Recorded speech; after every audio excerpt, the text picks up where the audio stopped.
Hello family, welcome back to my channel. कैसे हैं आप सब लोग? आज हम देखने वाले हैं Govardhan blog. That's the second blog of this series. 3 मार्च को हम निकले थे दिल्ली से शाम के अराउंड 3:30 बजे फॉर गोवर्धन एंड करीब 7 बजे हम गौ सेवाधाम हॉस्पिटल पहुंचे and after that journey continue करके हम अराउंड 8:30-9 बजे हम गोवर्धन पहुंचे।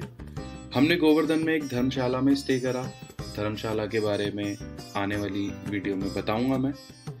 थोड़ा सा गोवर्धन के बारे में जान लेते हैं। गोवर्धन और इसके आसपास के क्षेत्र को ब्रजभूमि भी कहा जाता है। यह भगवान श्री कृष्ण की लीला स्थली भी है।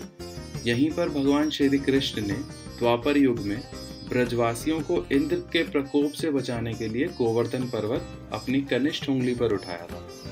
गोवर्धन पर्वत को भक्तजन गिरिराज जी भी कहते हैं। गोवर्धन पर्वत की परिक्रमा 21 किलोमीटर की है, जिसे पूर्ण करने में 5 से 7 घंटे का समय लगता है। 21 किलोमीटर की परिक्रमा को 2 पार्ट्स में डिवाइड किया गया है। बड़ी परिक्रमा 12 किलोमीटर की है, यानी 4 कोस, जिसको गोवर्धन पर्वत की परिक्रमा भी कहा जाता है, और दूसरी छोटी परिक्रमा 9 किलोमीटर की है, यानी 3 कोस की, जिसको राधा कुंड की परिक्रमा भी कहा जाता है। हमने बड़ी परिक्रमा करना करीब रात 9 बजे स्टार्ट करा और सुबह 4 बजे तक हमने दोनों ही परिक्रमा खत्म कर ली।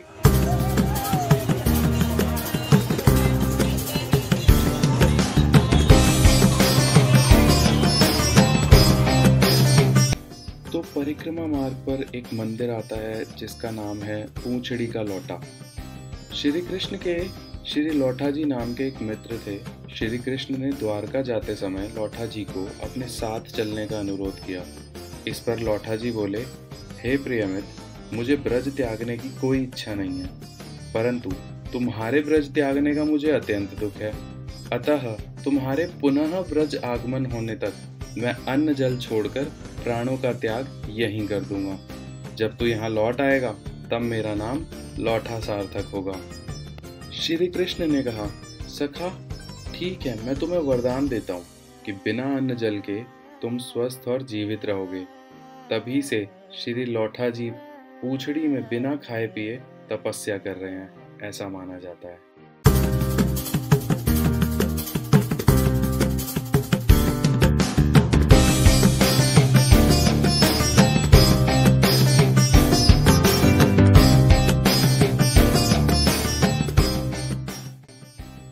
क्योंकि मैं होली पर गया था तो अब की बार यहाँ पे कुछ अलग ही वाइब्स थी।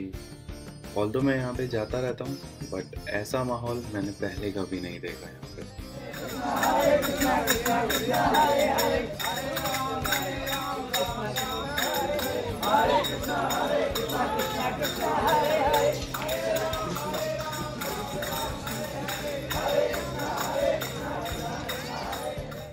परिक्रमा मार्ग पर एक मंदिर आता है, श्री गिरिराज जी मुखारविंद। इस मंदिर से थोड़ा पहले एक हलवाई की दुकान आती है जिसका नाम है श्री भाई जी मिष्ठान भंडार। इस दुकान की जलेबी बहुत फेमस है। ये आलू की जलेबी बनाते हैं। ये देखिए, हम रात को करीब 12 बजे यहाँ पहुँचे थे। उस टाइम भी ये दुकान खुली हुई थी। आप अगर यहाँ आओ तो यहाँ पर जलेबी ज़रूर खा के जाना। बहुत ही टेस्टी जलेबी थी।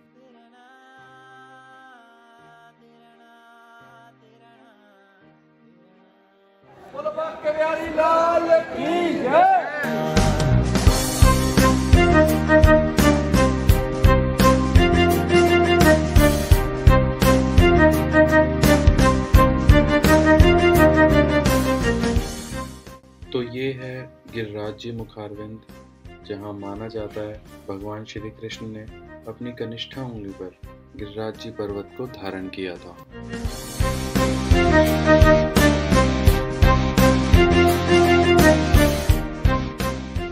हमने रात को करीब 1 बजे बड़ी परिक्रमा खत्म करी और सुबह 4 बजे हमने छोटी परिक्रमा खत्म करी।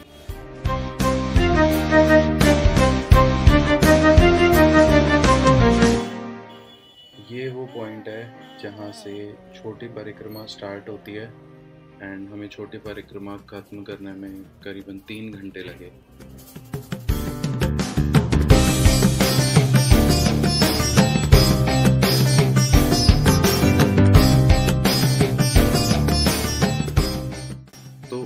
परिक्रमा मार्ग पर आपको खाने पीने के बहुत सारे ऑप्शंस मिल जाएंगे हर कुछ दूरी पर, जिसमें कि दही पापड़ी, दही भल्ले, चाट, पापड़ी। अगर आपको फ्रूट्स खाने हैं तो फ्रूट्स भी बहुत इजीली अवेलेबल हैं। अगर आपको जूस पीना है तो जूस भी अवेलेबल है। अगर आपको कोल्ड ड्रिंक्स चाहिए तो कोल्ड ड्रिंक्स भी मिल जाएगी। चाय, टी, कॉफ़ी सब कुछ अवेलेबल है। तो हमने इस धर्मशाला में स्टे करा था जिसका नाम है श्री राधे श्याम सेवा सदन। ये धर्मशाला गोवर्धन के हल्का सा आउटर्स में है। हमने धर्मशाला इसलिए ली क्योंकि यहाँ एक तो कार पार्किंग मिल जाती है, क्योंकि आपको गोवर्धन में एक पॉइंट के बाद अंदर कार ले जाना अलाउड नहीं है, वहाँ बैरिकेडिंग रहती है। इसलिए ये मुझे कन्वीनियंट अकोमोडेशन लगी जहाँ मुझे इन द प्रेमाइसेस पार्किंग मिल जाती है। रूम कॉस्ट भी ठीक थी।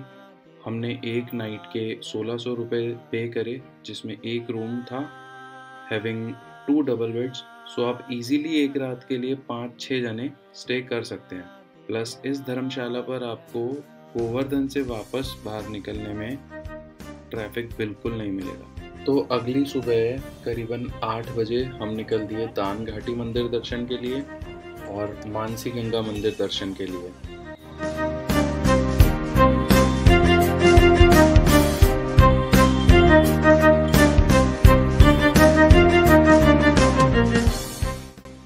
दान घाटी मंदिर वो जगह है जहाँ से बड़ी परिक्रमा शुरू होती है और दान घाटी मंदिर के बारे में ये कहा जाता है यहाँ पर भगवान श्री कृष्ण गोपियों से दूध और दही का दान लिया करते थे।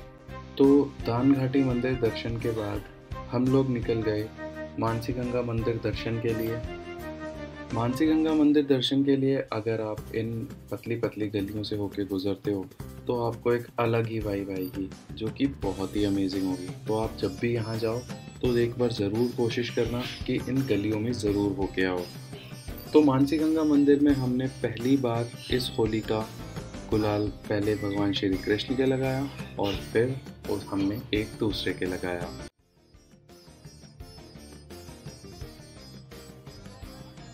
मानसी गंगा मंदिर दर्शन के बाद हमने ब्रेकफास्ट किया। हमने ब्रेकफास्ट गोवर्धन के सबसे फेमस ब्रजवासी स्वीट्स पर करा। यहाँ की बेड़ई यानी कि बेडमी पूरी, कचौड़ी के साथ आलू की सब्ज़ी और लस्सी बहुत फेमस है और बहुत ही टेस्टी भी है। इस स्वीट शॉप पर इतनी चीज़ें हैं और सारी ही बहुत टेस्टी हैं कि आपका पेट भर जाएगा, बट एक बारी में आप सारी चीज़ ट्राई नहीं कर पाओगे। तो आप जब भी यहाँ गोवर्धन आओ तो यहाँ एक मील तो ज़रूर लेना।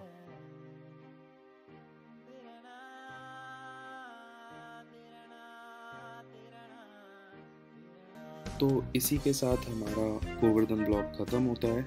उम्मीद करता हूँ आपको ब्लॉग पसंद आया होगा, एंड पसंद आया तो प्लीज़ चैनल को सब्सक्राइब भी ज़रूर करना एंड बेल बटन भी ज़रूर दबा देना फॉर फर्दर नोटिफिकेशंस। सो अब हम यहाँ से वृंदावन निकल रहे हैं, जो कि यहाँ से 23 से 24 किलोमीटर के अराउंड पड़ता है। करीब 40-45 मिनट बाय कार लगते हैं एंड आपको गोवर्धन से इजीली पब्लिक ट्रांसपोर्ट भी मिल जाता है वृंदावन के लिए। तो मिलते हैं इसी सीरीज़ के नेक्स्ट ब्लॉग में। तब तक के लिए नमस्ते।